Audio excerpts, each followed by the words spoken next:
Arab.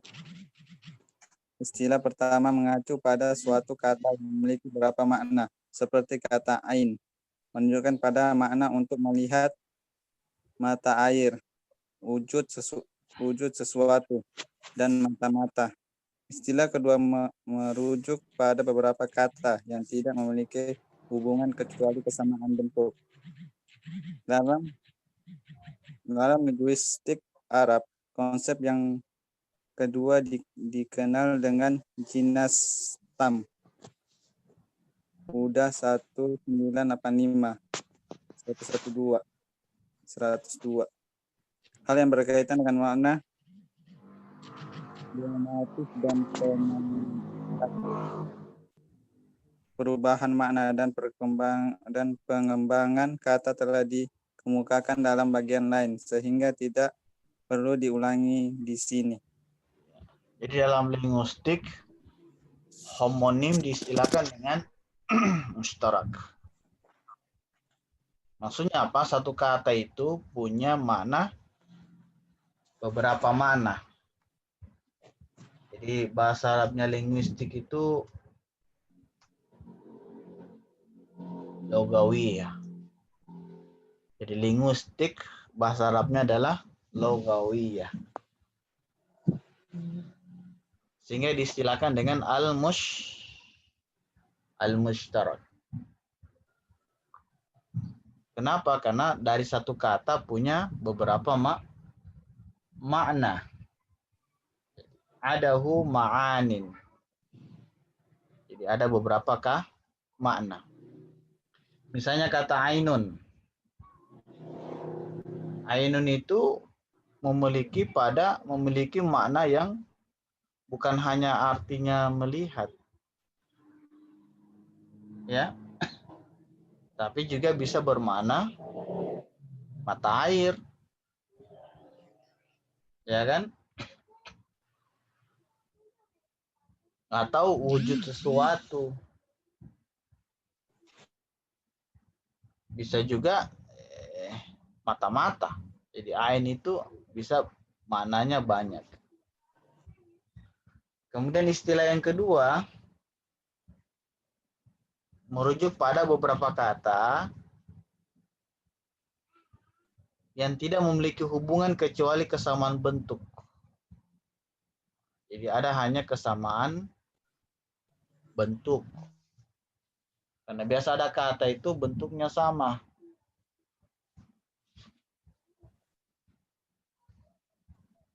Walaupun tidak memiliki hubungan. Apa contohnya? Kayak himarun dengan khimarun kan? Sama bentuknya, beda titik. Satu himarun, satu khimarun. Tapi tidak ada hubungan. Kalau khimarun dia keledai, kalau himarun kerudung. Paham ya? Ya, Ustaz. Kemudian ini ada kaitannya dengan denotatif dengan konotatif. Kalau denotatif itu mana apa? Denotatif. Mana sebenarnya? Ya kan? Misalnya daun muda, berarti daunnya masih muda. Itu namanya denotatif. Kalau konotatif, mana yang tidak sebenarnya. Misalnya daun muda. Daun muda itu maksudnya orang yang masih muda. Atau naik daun. Ulat. Misalnya kupu-kupu itu naik daun. Atau ulat itu naik daun. Itu denotatif. Tapi kalau kita bilang misalnya Safiatun naik daun, tidak mungkin Safiatun naik di daun. Itu namanya konotatif. Bukan makna sebenarnya. Jadi ini namanya dalam ilmu bahasa Arab namanya tagyirul makna. perubahan makna dari yang asli, Tadi makna. dari yang asli kemudian bukan yang asli ya. Iya, Ustaz. Kemudian makna menurut sastrawan. Jadi Hasan mengungkapkan bahwa para sastrawan ini ahli balaga. Mereka itu melihatnya 3 aspek. Aspek struktur, kemudian aspek makna, dan aspek keindahan. Keindahan ungkapan. Jadi ada dari aspek struktur, ada juga dari aspek makna, ada juga dari aspek keindahan.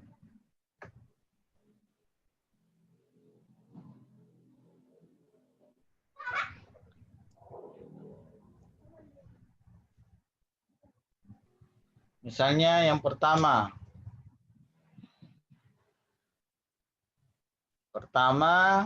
aspek struktur. Awalan namanya aspek struktur.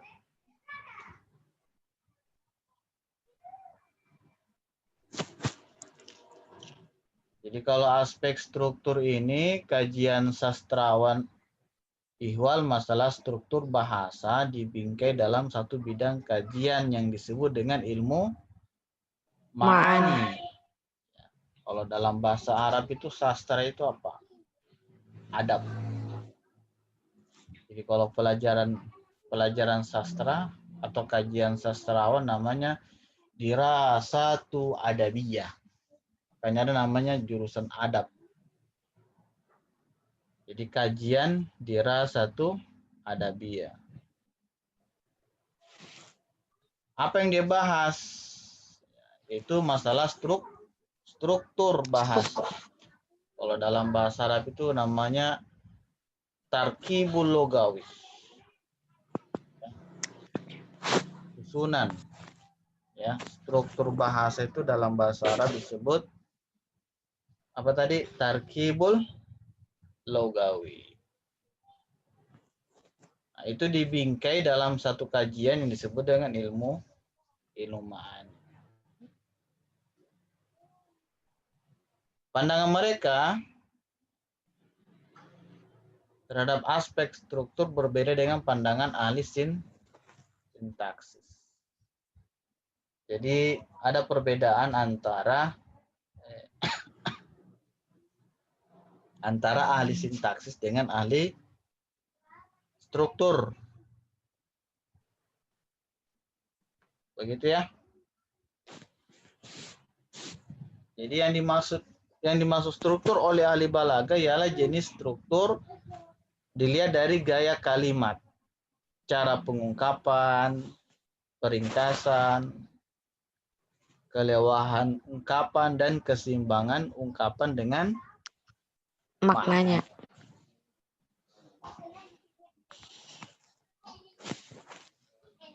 Jadi itu kalau aspek struktur.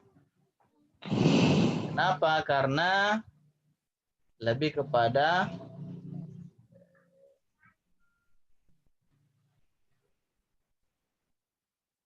mulai dari gaya kalimat, ya,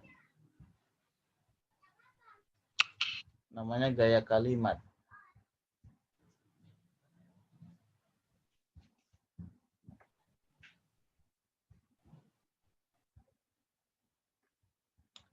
Kemudian cara pengungkapan.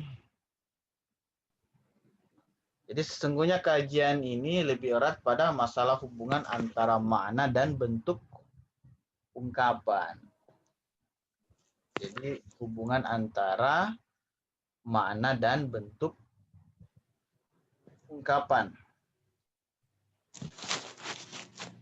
Jika ahli bahasa menekankan pentingnya gramat, ya, maka ahli balaga lebih kepada ungkapan. Karena itu tidaklah mengherankan jika sebagian ahli memandang bahwa kajian balaga dan produknya merupakan puncak kajian ahli bahasa. Jadi kalau balaga itu di atasnya dari ahli bahasa. Jadi kalau ahli bahasa itu masih di bawah karena dia hanya mengkaji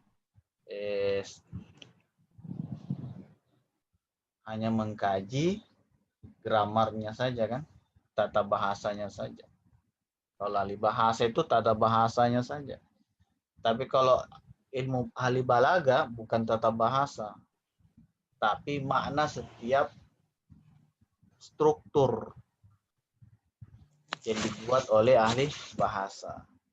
Jadi kesimpulannya bahwa ilmu ma'ani itu puncak dari studi sintaksis.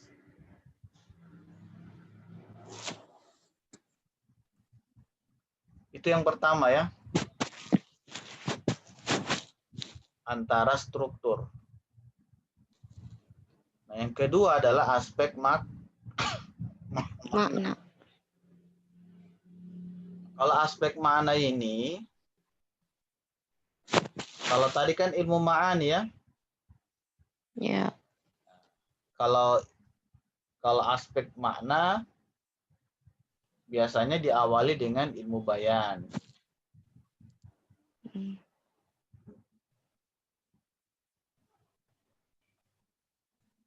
Jadi ilmu bayan. Kenapa? Karena para sastrawan fokus kajiannya hubungan antara kata dan maknanya. Maknanya. Dia melihat dari konvensi pemakaiannya. Maksudnya kata yang digunakan sesuai dengan makna tersebut. Sehingga ada pembagian ke dalam hakikat dan majas. Jika sesuai dengan pemakaian disebut hakikat. Jika tidak sesuai, maka disebut majas. Makanya kalau kita lihat ilmu bayan itu membahas kata dilihat dari 3 aspek. Makna konvensionalnya, makna tambahan, dan makna kontekstual.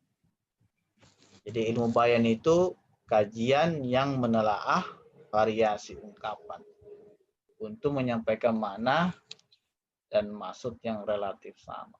Karena biasa kan ada penyampaian ungkapan itu bervariasi. Yang ketiga adalah aspek keindahan ungkapan. Nah, kalau keindahan itulah arahnya ke ilmu badi. Keilmuan. Ilmu badi.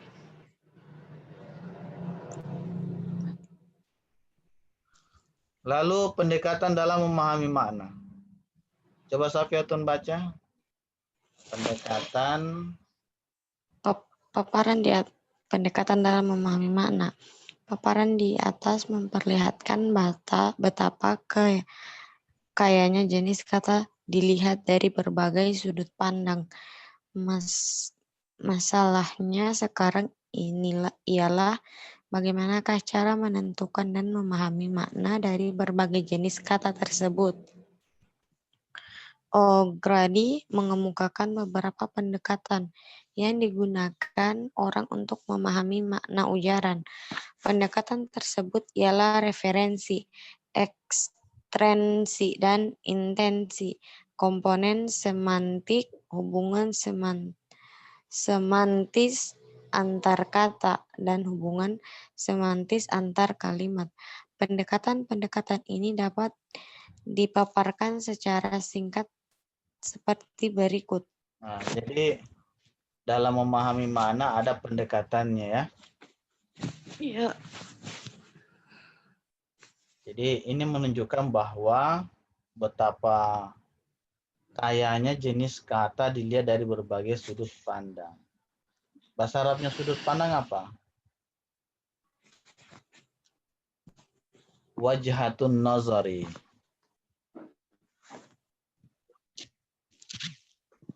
Jadi bahasa modernnya sudut pandang itu adalah wajhatu nazari. sudut pandang.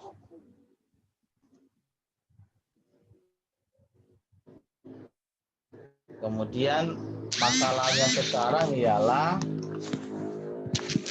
bagaimana cara menentukan dan memahami makna dari berbagai jenis kata tersebut. Ya kan? Bahasa Arabnya masalah apa? Bahasa Arabnya masalah itu adalah al-mushkilah, itu artinya masalah. Di sini Al-Ghazali mengemukakan beberapa pendekatan digunakan untuk memahami makna ujaran. Ujaran itu dalam bahasa Arab disebut apa? Kalam, ya. Pendekatan itu tersebut adalah referensi.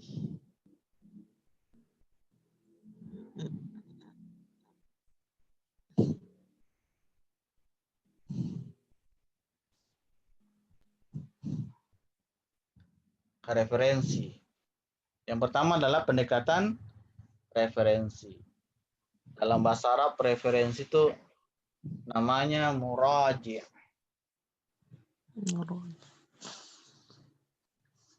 Makanya kalau kita buka kitab biasa ada disebutkan muraji'. Muraji' itu maksudnya referensi. Sumber data diambil namanya muraji'.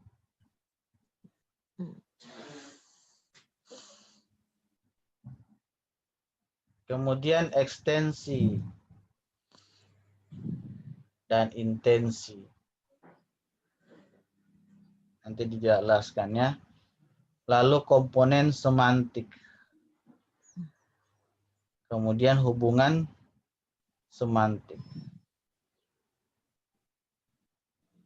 Antar kata, ya, dan hubungan semantis antar kalimat.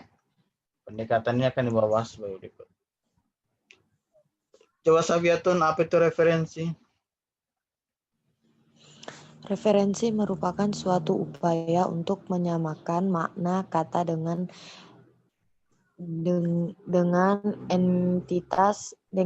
entitas yang ditunjuknya. Identitas kayaknya state.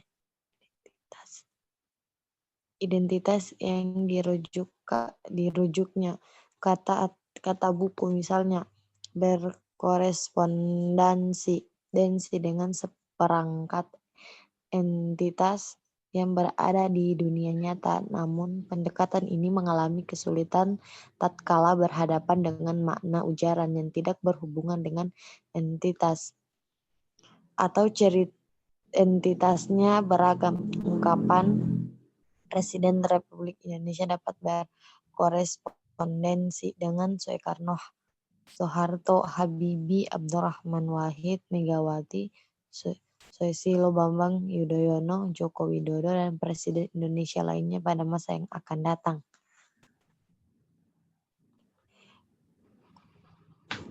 Lanjut Ustadz. Jadi referensi ini memahami makna dilihat dari kata entitasnya, ya. Kenapa dikatakan entitasnya? Maksudnya sebuah kata itu dilihat wujudnya.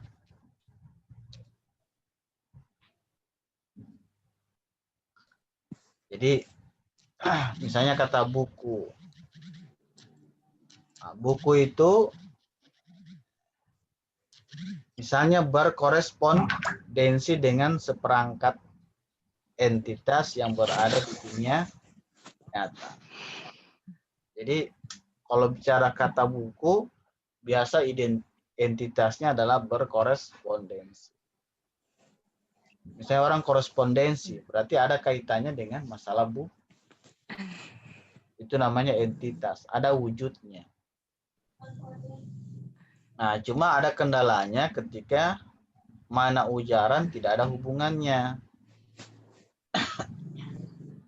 Ungkapan Presiden RI berkorespondensi dengan Soekarno, Soeharto. Jadi kata Presiden RI pasti orang arahnya Ya palingan Soekarno, Soeharto, karena dia ada wujudnya kan. Karena tidak mungkin kita menyebut nama yang lain. Kalau bicara Presiden RI, itu namanya entitas. Ada wujud yang terlihat. Itu namanya referensi.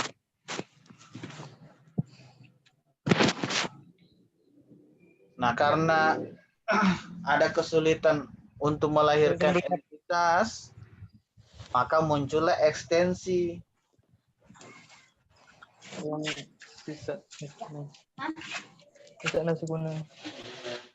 Jadi ekstensi itu dia semacam perluasan. Kalau tadi kan hanya terbatas wujud saja. Tapi kalau sudah masuk ekstensi berarti kata presiden itu bisa berwujud, maknanya bisa lebih kepada luas. Bisa ekstensi, bisa juga intensi.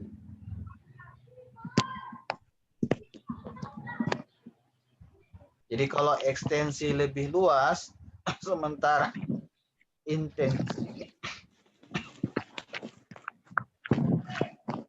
yang menjelaskan tentang atributnya atau ciri yang menjelaskan.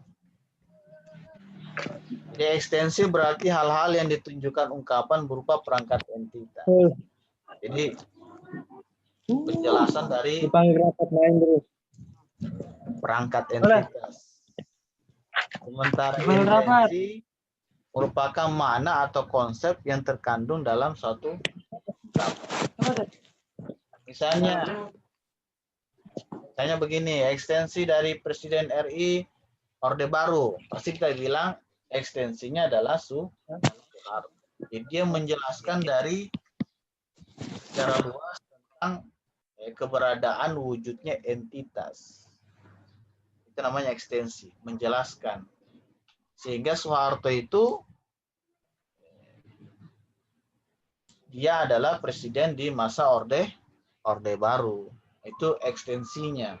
Dia menjelaskan secara luas. Bukan hanya sekedar presiden.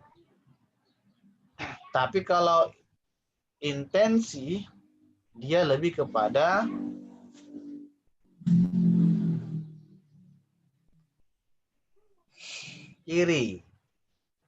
ciri-ciri lain dari selain dia sebagai presiden. Misalnya dia sebagai ketua pembina Golkar atau ketua yayasan Supersemar. Nah, cuma kadang-kadang intensi ini disamakan dengan konsep abstrak yang seakan-akan maknanya lebih kecil atau sempit. Karena Presiden RI Soeharto, dia semakin sempit, ketua pembina, ketua yayasan. Kalau intensi, misalnya kata gadis. Gadis itu terdiri atas perempuan muda, belum nikah, dewasa, manusia. Jadi intensi, misalnya kata jejaka. Jadi dia menampilkan atributnya. Oh, kalau jejaka itu laki-laki, belum nikah. Jadi bisa paham ya. Kalau ekstensi itu menjelaskan secara detail. Yes, Ustaz. Tapi kalau intensi lebih kepada atribut. Ciri ya, ciri. Ya. Nah, itu pendekatan yang tadi adalah pendekatan referensi, kemudian pendekatan ekstensi dan intensi. Intensi. Ada juga makna itu diketahui dengan cara memahami hubungan semantis antar kata. Jadi para linguistik itu misalnya dalam sinonim, polisomi kan, polisemi.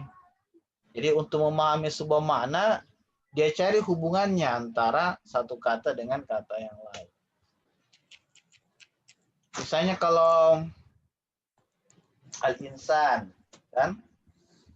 Al-insan itu Kalau mau dipahami maknanya, dicari dia punya hubungan makna.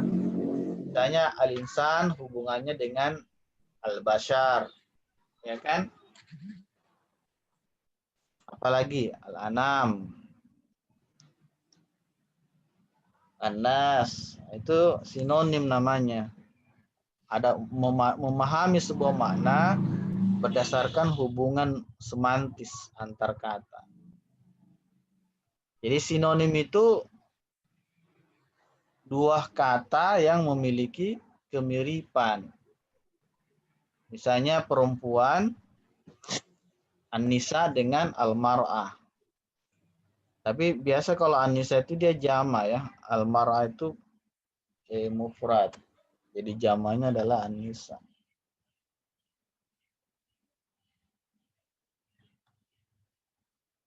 Itu sinonim. Sekarang hiponim. Nah, kalau hiponim itu hubungan makna yang menggambarkan hierarki. Misalnya hiponim ya, anjing, kucing, dan kambing. Hiponimnya apa? Adalah hewan. Itu namanya hiponim. Jadi gabungan-gabungan. Jadi ada keterkaitan antara anjing dan kucing, kambing. Keterkaitannya adalah hewan. Itu hiponim. Kemudian homonim. Jadi homonim dan polisemi itu dua makna atau lebih, tapi yang diungkapkan hanya satu. Misalnya kata bisa. Bisa itu kan bentuknya satu, tapi bisa bermakna dua. Misalnya racun. Bisa bermakna racun. Bisa juga bisa bermakna dapat. Apalagi selain bisa. Misalnya mental. Kalau tulisannya kan sama, mental dengan mental. Coba perhatikannya, mental sama mental. Tulisannya sama, tapi dia disebut homonim. Kenapa? Karena tulisannya sama, tapi maknanya beda. Kalau mental, ya secara psikologi, kejiwaan, dia punya mental kuat. Itu namanya mental. Tapi kalau mental, lain lagi.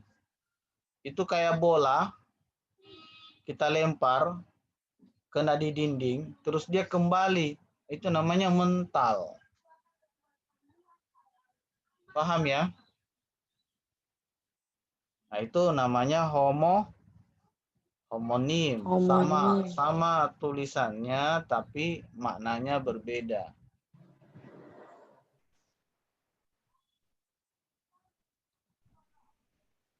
Seperti homofon lagi, ada lagi homofon. Kalau homonim tadi sama namanya, lain maknanya. Kalau homofon sama bunyinya, tapi maknanya berbeda. Tulisannya beda. Bunyinya sama, tang dan tang. Jadi tang menjepit, tang juga artinya mobil kan, kendaraan berat. Nah, kalau polisemi memiliki banyak makna. Tanya sumber. Sumber itu kan maknanya banyak. Bisa arti asal, bisa sumur, dan lain-lain. Sekarang kita masuk pemerolehan makna. Coba Aslan baca.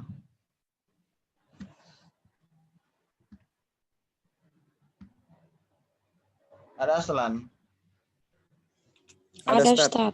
Nah, coba Aslan tentang proses pemerolehan makna. Proses pemerolehan makna. Hasan. 1978. 180 188 menjelaskan bahwa tujuan pembaca ialah memahami makna. Ujaran atau tulisan merupakan sarana untuk meraih tujuan itu. Pemahaman pembaca terdapat kedua simbol tersebut tidaklah sulit karena tidak dapat mendengar ataupun melihatnya. Kesulitan muncul tak kala dia menentukan makna melalui simbol-simbol yang berstruktur tersebut karena harus melakukan lompatan mentalistik dari simbol ke makna. Kesulitan juga muncul karena keragaman makna dari sebuah unit linguistik, padahal dia harus memilih satu makna. Karena itu untuk meraih makna, pembaca harus melakukan analisis struktur, analisis lekstikal, dan analisis kontekstual. Ya. Kontekstual. Proses pemerolehan makna kalau dalam bahasa Arab itu disebut amaliyatu iktisabil makna. Amaliyatu iktisabil makna. Itu artinya proses pemerolehan makna.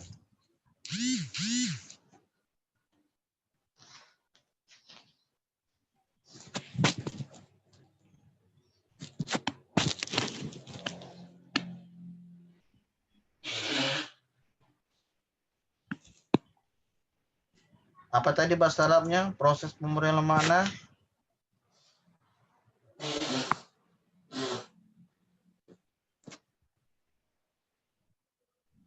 Amaliyatu iktisabil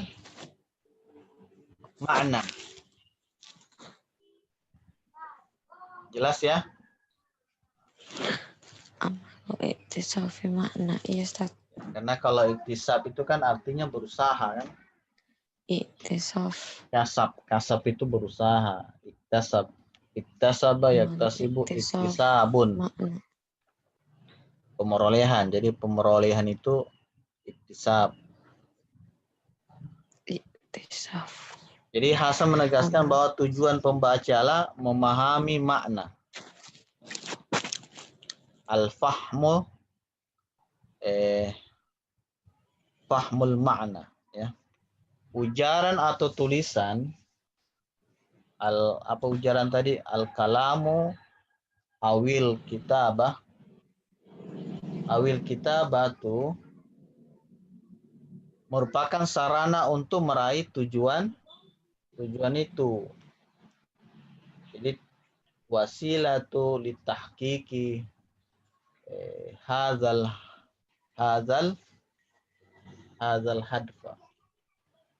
hadfi.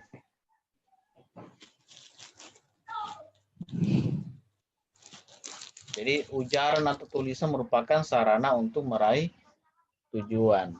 Bahasa Arabnya sarana apa? Wasilah. Mewujudkan itu atau meraih, bahasa Arabnya adalah tahqiq.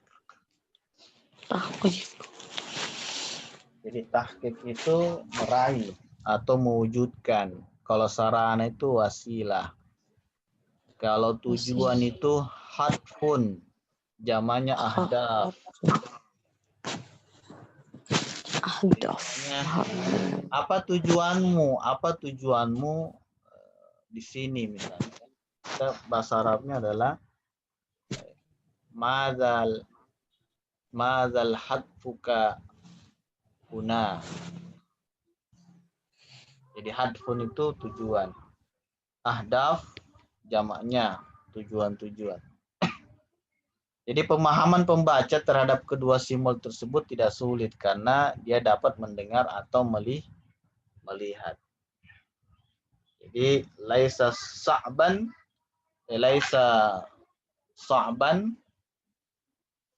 tidak sulit ya, sa'ban itu sulit.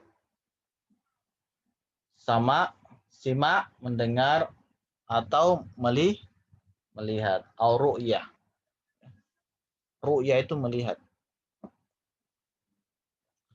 Kemudian kesulitan muncul tak kala dia menentukan makna melalui simbol-simbol yang berstruktur.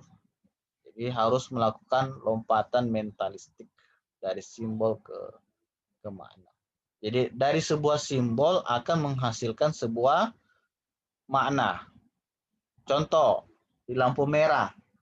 Tidak mungkin di lampu merah itu tertulis jika lampunya merah maka Anda berhenti. Kan tidak ada tertulis di situ. Yang muncul apa? Cuma simbol. Tapi ketika membaca simbol itu kita sudah memahami. Paham ya? Itu salah satu proses pemerolehan makna melalui pembacaan simbol. Kadang-kadang simbol itu kan tidak didengar. Atau bisa juga simbol itu didengar tapi tidak dilihat. Misalnya suara. Jadi misalnya simbol suara terdengar, misalnya kita mengatakan kan terdengar tapi tidak ada maknanya. Cuma dipahami bahwa itu dilarang. Begitu Safiatun ya? Iya, Ustaz. Biasa begitu sama adanya.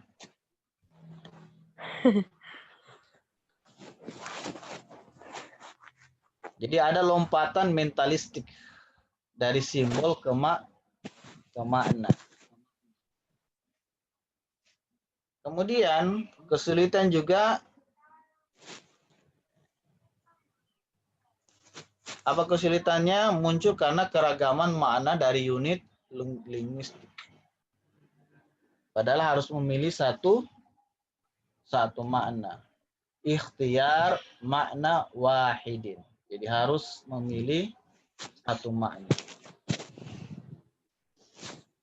Jadi pembaca harus melakukan analisis. Analisis apa? Namanya analisis struktur. Analisis struktur. Struktur. Bahasa Arabnya analisis apa? Tahlil. Tahlil itu kalau dia pakai ha, tahlil itu analisis. Tapi kalau dia pakai ha, tahlil itu kalimat tauhid. Paham? Jadi beda tahlil, beda tahlil, huruf ha. Tahlil ha, itu analisis namanya. Misalnya analisis permasalahan keluarga misalnya. Jadi tahlilul muskilatul usrah. Jadi tahlil namanya itu. Tapi kalau tahlil, itu kalimat tauhid, la ilaha illallah.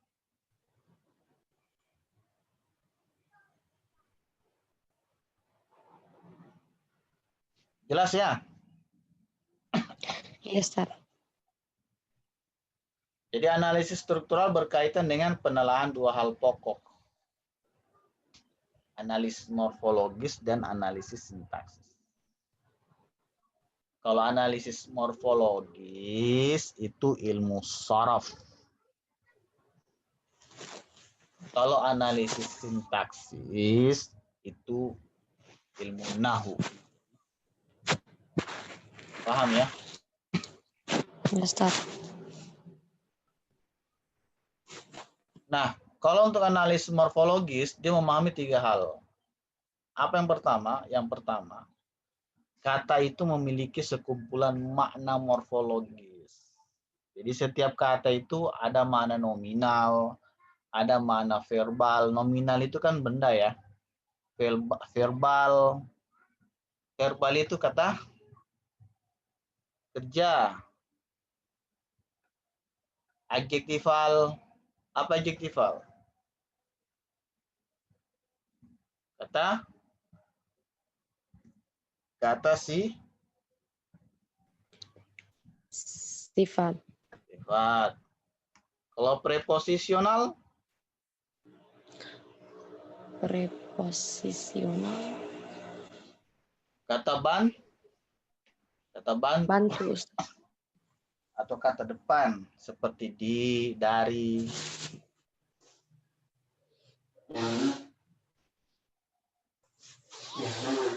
Yang penting dia seperti harful jar ya.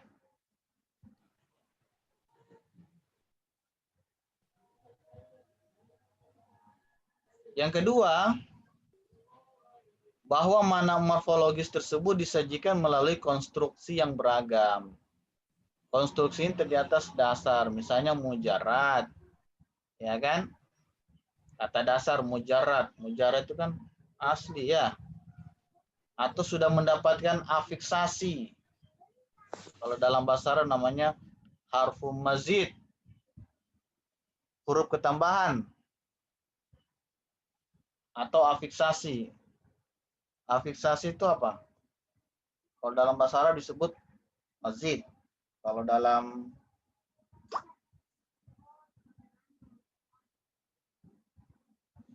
dalam bahasa Indonesia apa kalau mazid? Afiksasi.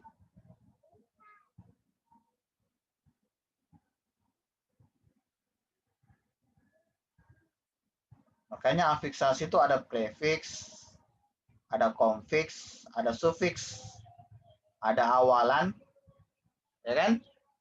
Ada akhiran, ada gabungan antara awalan dan akhiran. Seperti dalam bahasa Arab, kalau misalnya kata daraba kan, kemudian diafiksasi, ditambah huruf mazid, misalnya biharfil wahid, dengan satu huruf, jadi menjadi darabah. Jadi tadi artinya memukul, maka ketika ditambah huruf alif di tengah, daraba bukan lagi artinya memukul, tapi artinya tawuran. Kenapa dikatakan tawuran? Daraba artinya tawuran, karena sudah mendapatkan afiksasi tadi, ketambahan, yaitu alif, sehingga mananya saling memukul. Nah, orang saling memukul itu namanya tawuran. Contoh yang lain misalnya katala. Katala itu kan membunuh. Ditambah huruf alif di tengah menjadi qatala. Itu namanya afiksasi. Limazidil biharfin. Menambahkan satu huruf. Jadi qatala tadi membunuh, maka ketika dia menjadi qatala bukan lagi artinya membunuh. Tapi artinya apa? Apa artinya?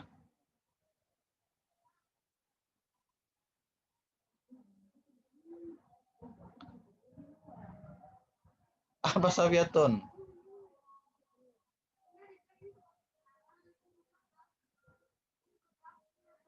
Moza, apa artinya moza?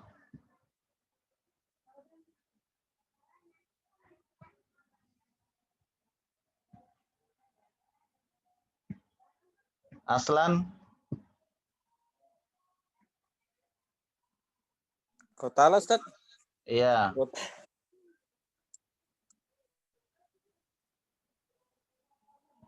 Kalau katala kan artinya membunuh. Ketika ditambah alif menjadi qatala, bukan lagi artinya membunuh, tapi artinya saling membunuh. Sehingga bahasa modern itu disebut perang. Begitu ya?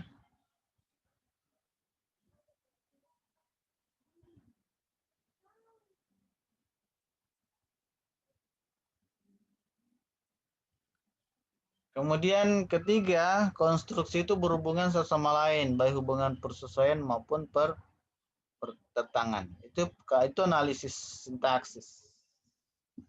Analisis morfologis. Nah, sekarang analisis sintaksis.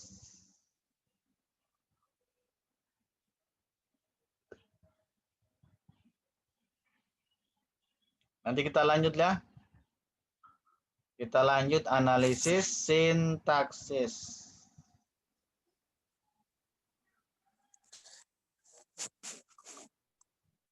Baik, kita akhiri, mudah-mudahan bisa dipahami apa istilah-istilah yang digunakan. Kita tutup dengan hamdalah. Alhamdulillahirrabbilalamin. Kafartu majlis. Subhanaka wa bihamdik. Asyhadu an la ilaha illa anta astaghfiruka wa atubu ilaik. Assalamualaikum warahmatullahi wabarakatuh.